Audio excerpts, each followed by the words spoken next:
Hola chicos, ¿cómo están? Bienvenidos ya a esta cuarta ayudantía de microeconomía.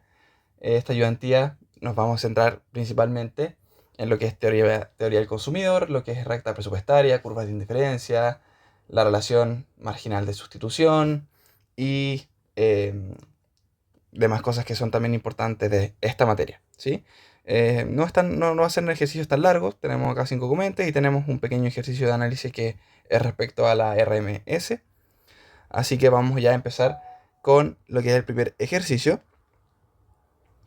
Acá ya tengo puesto un poco eh, el texto para explicarlo mejor eh, de buena forma, tranquilo, y ustedes puedan después copiar lo que tengo acá escrito en, en la presentación y en la ayudantía, ¿sí? Entonces vamos a empezar con el primer ejercicio, que dice: la pendiente de la recta presupuestaria refleja las preferencias del consumidor entre los dos bienes. Bueno, acá estamos ya hablando lo que significa lo que es la recta presupuestaria. Primero vamos a entender este gráfico, que es el que tengo acá, para poder entender de mejor forma esta pregunta. Aquí tenemos un gráfico en donde en el eje X tenemos el bien X y en el eje Y tenemos el bien Y, ¿sí? Entonces tenemos acá varias cosas, elementos que son importantes. Por un lado tenemos acá en color verde lo que es la curva de indiferencia.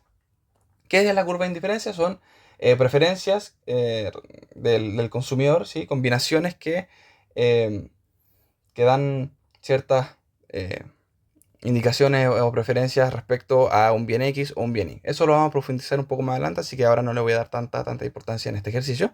Pero lo que sí es importante es esta línea azul, que la puse más eh, con color más, digamos, llamativo para que se pueda ver bien. Dice que la pendiente, es decir, esta pendiente de aquí, de la recta presupuestaria, refleja las preferencias del consumidor.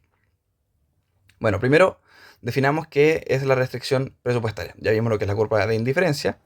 Veamos lo que es la restricción presupuestaria. Son todas las combinaciones de X, del bien X y del bien Y, que el consumidor puede gastar toda su renta. O sea, ¿qué quiere decir? Que son combinaciones, ¿sí? En esta restricción presupuestaria. Es como el límite que uno, como consumidor, puede pagar al máximo. Si se dan cuenta aquí, este es el espacio presupuestario, que dice que es el conjunto de infinitas combinaciones de bienes X e Y que un consumidor puede adquirir sin gastar toda su renta. ¿Qué quiere decir? O sea, esta restricción presupuestaria, por ejemplo, si yo quiero comprar, voy al supermercado y quiero comprar 5 artículos, y yo tengo máximo 5.000 pesos, entonces estos 5.000 pesos se verán reflejados en esta restricción presupuestaria. No me puedo pasar de ese límite porque eh, no puedo, obviamente, gastar más de lo que, o sea, de lo que no tengo finalmente, ¿sí? Entonces, es principalmente todas las posibilidades, combinaciones de esos productos que yo tengo sin superar la restricción presupuestaria, es decir, en este caso los 5.000 pesos. Entonces, si nos damos cuenta acá, esta recta viene graficada por los precios, que aquí está tanto de X y del bien Y, ¿sí? Entonces, si cambian, aquí dice si cambian los precios o los ingresos, la recta se va a mover.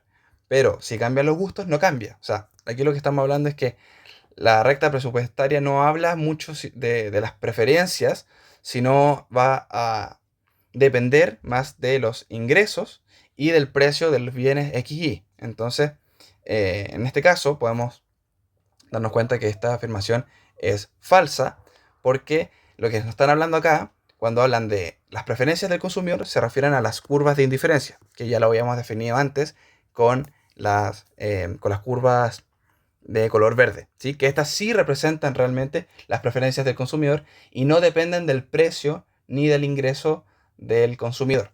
Por lo tanto, podemos definir que esta afirmación es falsa, por lo tanto es falso, ¿sí? Porque acá estamos confundiendo lo que es la recta presupuestaria con lo que es la curva de indiferencia, que son dos cosas distintas, pero que en este gráfico se complementan. Bien, ahora pasando a la segunda pregunta, que dice así: si dos canastas están en la misma curva de indiferencia, el consumidor es indiferente entre ellas, pero siempre preferirá la que sea más barata. Bien, recordemos más o menos lo que eran las curvas de indiferencia, que representaban al final las preferencias del consumidor, que al final qué combinaciones le gustan de igual forma. Por ejemplo, acá tenemos un gráfico para entender más o menos qué es una curva de indiferencia y cómo se entienden. Acá tenemos dos bienes. En el eje X tenemos las hamburguesas y en el bien Y, en el eje Y, tenemos las papas fritas. Entonces, ¿qué dice esta curva de indiferencia? Señala que, por ejemplo, en el punto A, eh, el consumidor, en este caso de esta curva, va a preferir 3 hamburguesas y 30 papas fritas. Y le va a dar la misma utilidad, o sea, la misma satisfacción por esta curva de indiferencia, elegir entre 5 hamburguesas y 25 papas fritas. ¿Qué quiere decir? Acá, claro, aumentaron en 2 las hamburguesas, pero acá en verdad bajaron 5 las papas fritas. O sea, ¿qué quiere decir? Que en verdad a este consumidor le da lo mismo tener 3 hamburguesas que 30 papas fritas y que 5 hamburguesas y 25 papas fritas. O sea, en verdad, entre esas dos opciones da exactamente lo mismo.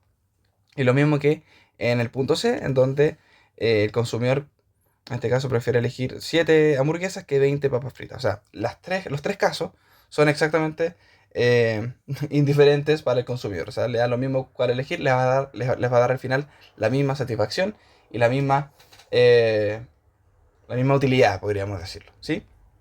Entonces, dicho eso, podemos decir que, claro, una misma curva de indiferencia va a implicar que el consumidor obtenga exactamente el mismo nivel de utilidad en ambas.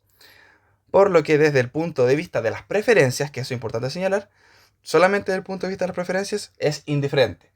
Ahora, acá el ejercicio nos está dando una pequeña trampa, porque dice que em, siempre va a preferir la que sea más barata.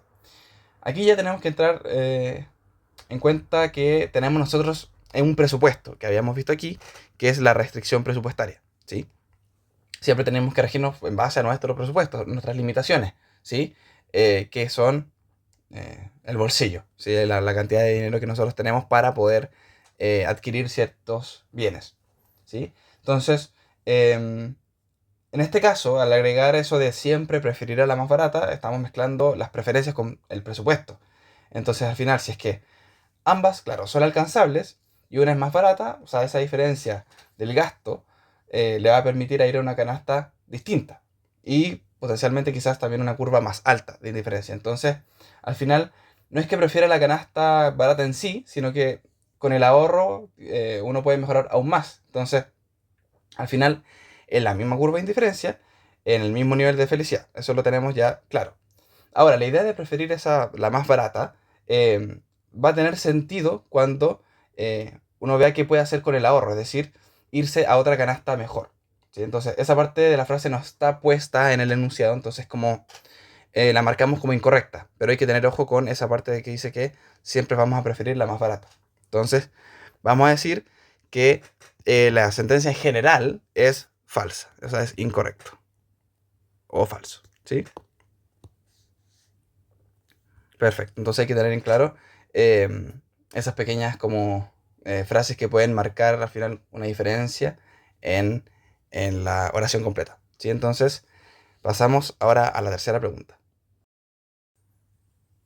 Ok, ahora pasamos a la tercera pregunta que dice así. La relación marginal de sustitución, RMS, indica cuántos pesos debe pagar el consumidor para obtener una unidad extra de un bien. Ok, vamos acá primero a explicar qué es la relación marginal de sustitución, la RMS. Es una tasa, ¿sí? En donde indica como eh, lo que el consumidor estaría dispuesto a sustituir por un bien Y por un bien X manteniendo la misma utilidad, ¿sí? O sea, es básicamente em, cuál es la proporción de bien Y que el consumidor estaría dispuesto a sustituir por un X, ¿sí?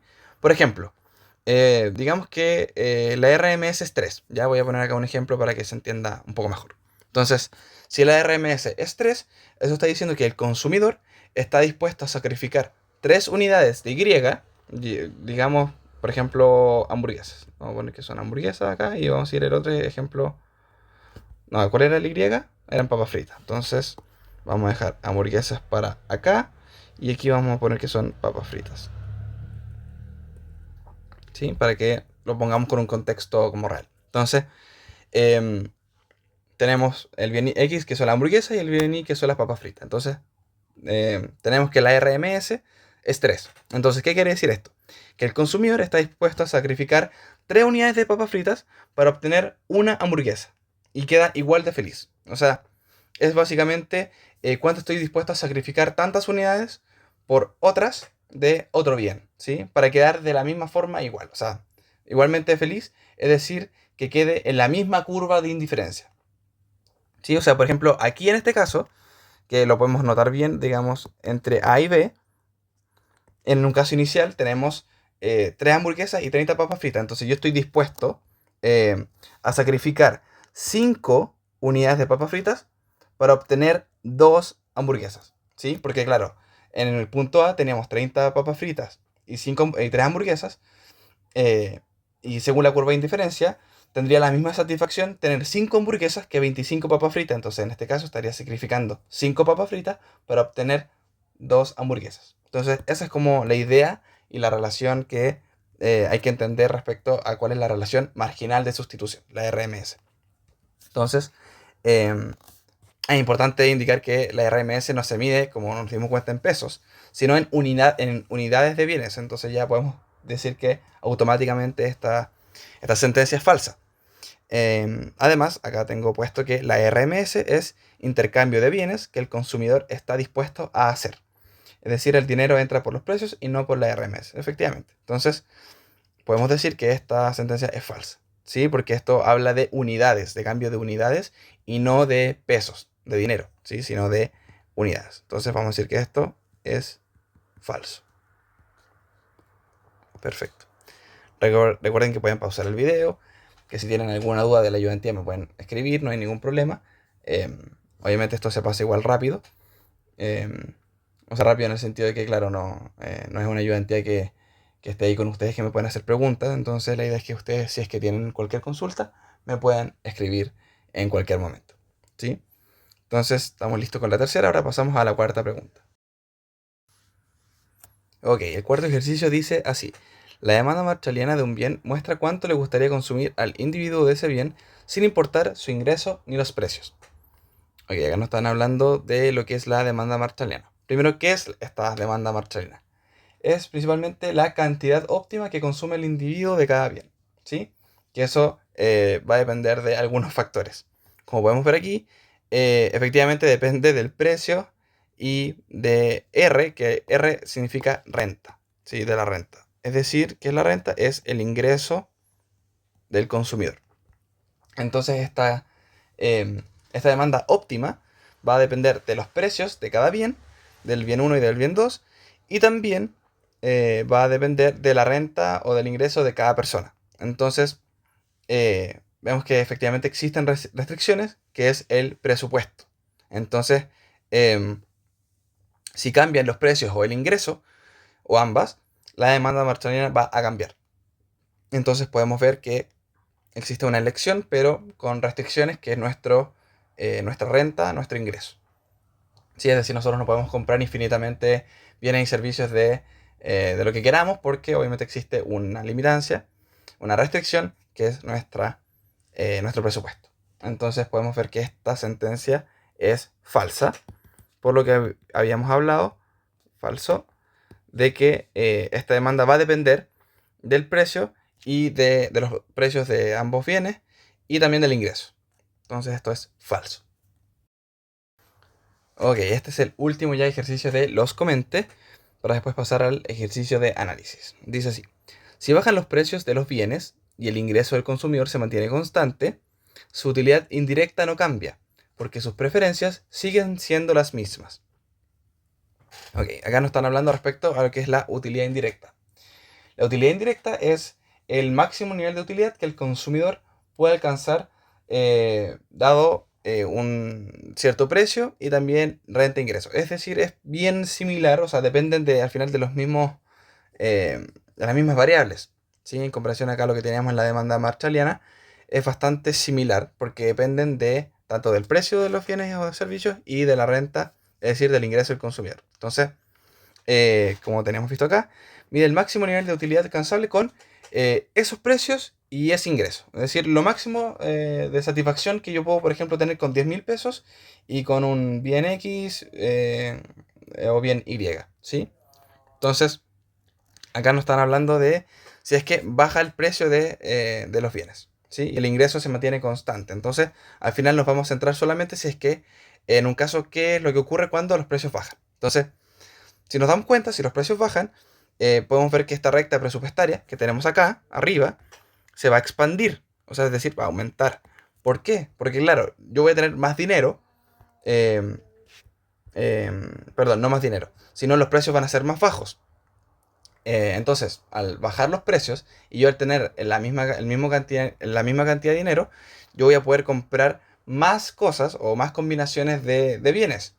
Porque claro, si antes yo tenía 5.000 pesos, eh, sí, bueno, siempre he tenido 5.000 pesos y no sé, el producto X valía 100 y el B 200 y ahora los dos bajan a 50 y 100, obviamente con el mismo presupuesto yo voy a poder comprar más de esas cantidades, ¿sí? Entonces voy a poder comprar eh, en mayor cantidad y también el conjunto de de las canastas, es decir, de la variedad de esos productos, van a aumentar.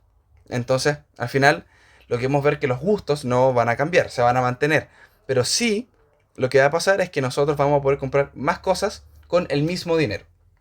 ¿Sí? Entonces, al final, esta utilidad indirecta va a aumentar, ya que al depender de los precios, ¿sí? De estos bienes o servicios, y de bueno, en este caso que la renta se va a mantener igual, al bajar los precios, mi utilidad va a aumentar por eso mismo, porque voy a tener una mayor capacidad para comprar más productos. Entonces, al comprar más de esos productos, más de esos bienes, voy a tener una mayor utilidad o una mayor satisfacción. Entonces, eh, como podemos ver en este caso, dice su utilidad indirecta no cambia. Bueno, eso es falso porque efectivamente la utilidad indirecta sí va a cambiar por justamente la baja de los precios. Entonces vamos a poner que esto es falso. Excelente. Entonces con esto ya terminamos. Uy, quedó eso raro. Pero bueno, con esto ya terminamos estos ejercicios y ahora pasamos al último, que es de análisis respecto a lo que es el ARMS. Ok, el ejercicio de análisis dice así. Considere la decisión de un consumidor que elige entre dos bienes, X e Y. Su comportamiento puede representarse mediante curvas de indiferencia. En la presentación del curso se indicó que la RMS puede escribirse así, con esta expresión bastante grande. ¿Sí? Entonces, responda y analice. Explique con sus palabras qué significan los términos delta X y delta Y cuando el consumidor se mueve a lo largo de una misma curva de indiferencia. 2. Explique por qué en la fórmula aparece un signo negativo delante de delta Y sobre delta X y por qué finalmente se trabaja con el valor absoluto de la RMS. Y después nos piden interpretar esa igualdad. ¿Sí? Que significa que la RMS sea igual al cociente entre las utilidades marginales de X e Y. Perfecto, entonces en la primera parte acá tenemos explicar al final qué son estos cambios de X y cambios de Y. Nosotros habíamos dicho primero que la RMS era una tasa, ¿sí? A la que el consumidor está dispuesto a sustituir Y por X manteniendo la utilidad, ¿sí?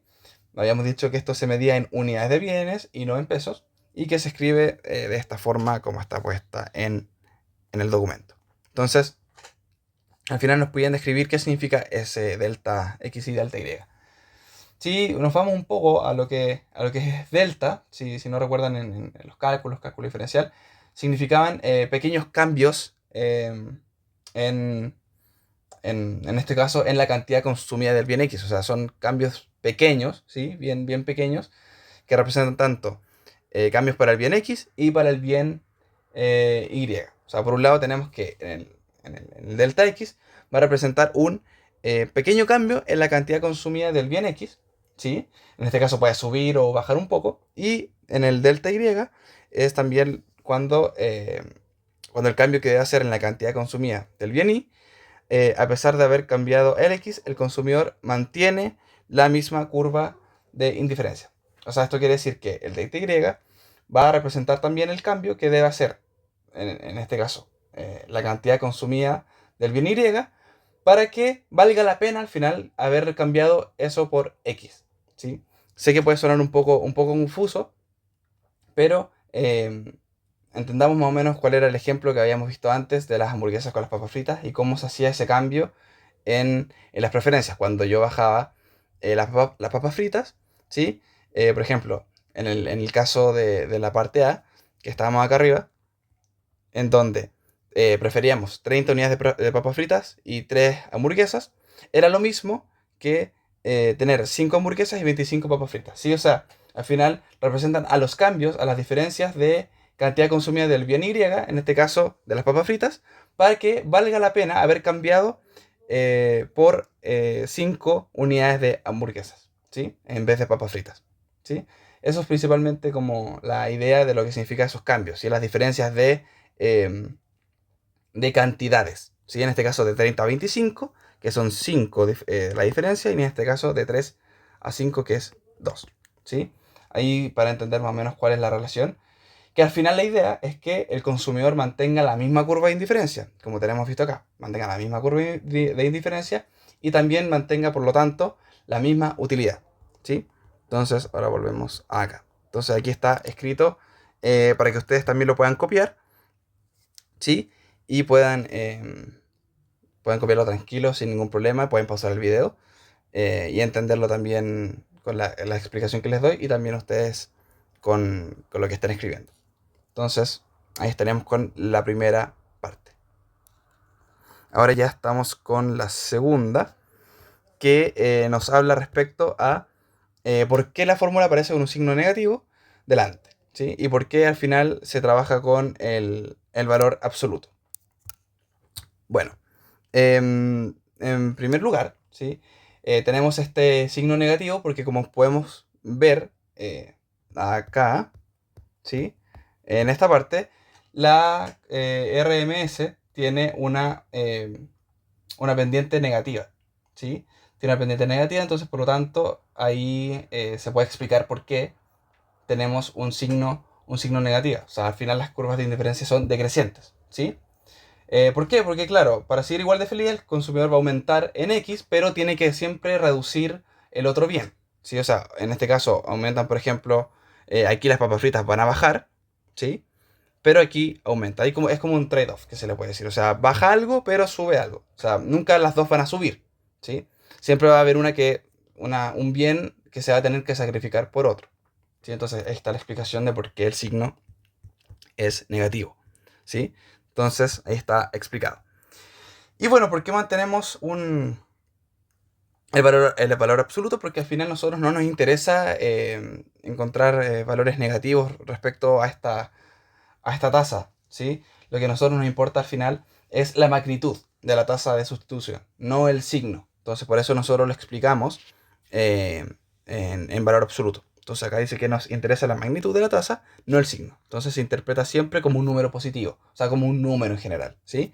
No nos importa el signo, porque al ser una tasa, nos importa saber cuál es la magnitud de esa tasa, ¿sí? El cambio en términos numéricos en valor absoluto. Entonces, al final, esa es la explicación de por qué nosotros trabajamos siempre las curvas de indiferencia con el valor absoluto. Si se dan cuenta acá, la RMS, esta expresión también, perdón, esta también, y estas todas son en base al valor absoluto, ¿sí? Entonces, ahí estamos listos con la segunda. Y la tercera pregunta, que es respecto a interpretar esta igualdad, ¿sí? Que es RMS es igual a utilidad marginal de X sobre la utilidad marginal de Y. Bien, entonces vamos a pasar ahora a esta parte, de aquí la 3. Entonces, primero definamos qué son esa expresión, ¿sí? La utilidad marginal. Es cuánto aumenta la utilidad del consumidor cuando se consume una unidad adicional de X. Esto ya yo creo que ya lo hayan visto antes también. También acá es importante eh, usarlo en la RMS, ¿sí? Y para el caso de Y es exactamente lo mismo. Al final es cuánto va a aumentar la utilidad del consumidor al preferir una unidad más de Y. Bien, entonces, em, ¿cuál es esta relación entre el cociente entre la utilidad marginal de X y Y? Al final es cuánta unidad adicional de X va a equivaler a la utilidad adicional de Y. ¿Sí? Es como, por ejemplo, em, explicarlo en palabras respecto a que La utilidad marginal de x es como cuánto me hace más feliz una unidad más de x. Y en el caso de la utilidad marginal de y es exactamente lo mismo. Cuánto más feliz me hace una unidad extra de y. ¿Sí? Entonces, ese cociente va a ser cuántas utilidades marginales de y, en este caso, de y, cuántas utilidades marginales de y, valen una unidad marginal de x. ¿Sí? Eso es como la relación y cómo entenderlo. ¿Sí? Es como justamente la tasa al final en la que yo estoy dispuesto a cambiar un bien por el otro. ¿Sí? Que lo habíamos hablado. Es principalmente eso. O sea, cuánto, eh, cuántas utilidades, o cuántas unidades, perdón, unidades de utilidades marginales de y valen una utilidad marginal de x. O sea, al final es eso. ¿Cuánto yo puedo estar ahí dispuesto a cambiar un bien X por el Y? Por el Y. ¿Sí? Bien, ahora sí. Entonces, esa es la relación. Quizás esta parte, la tercera, puede quizás ser un poco como complejo de entender, pero igual denle una vuelta y si tienen una duda como más directa, porque yo sé que esta parte como quizás puede ser un poco más enredada, como entender como esta relación, este cociente. Pero si tienen igual dudas, me preguntan, ¿ya? Por si no quedó muy claro aquí en la ayudantía. Sobre todo en esta parte, porque yo creo que igual es como quizás, como entenderlo conceptualmente no es fácil, ¿sí?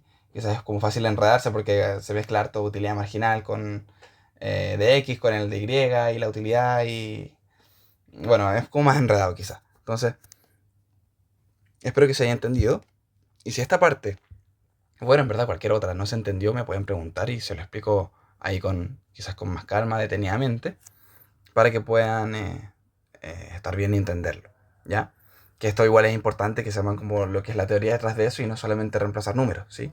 Ahora no creo que en la prueba, bueno, quizás sí, no sé, sea como tan directo que les pregunten como qué significa esto. Bueno, quizás sí, la verdad no sé, pero yo creo que va a ser más como matemático. Pero igual es importante que sepan qué es lo que están haciendo y por qué están reemplazando lo que están reemplazando, ¿sí? Entonces, bueno, en verdad esta sería la ayudantía. Espero que les haya quedado todo claro. Esto después te los voy a... Este documento va a estar subido ya a la hora que vean la ayudantía.